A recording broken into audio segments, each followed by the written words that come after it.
Hi friends, आज के बेरिए पड़ेছি হুগলি পান্ডুয়া।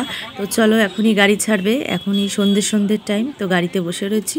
তো চলো পর মুহূর্ত শেয়ার করছি।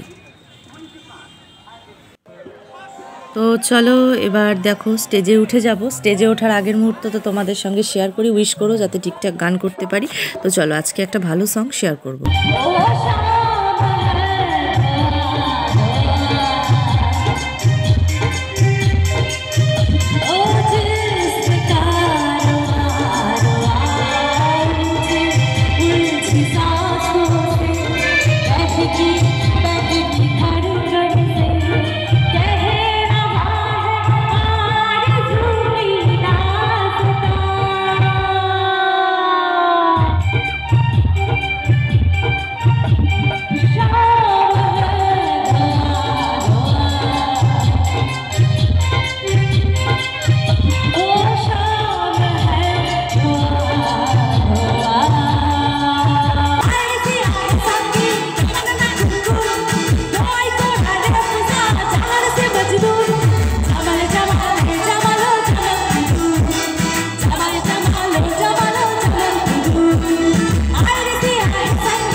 চলো এবার বাড়ি ফেরার পালা।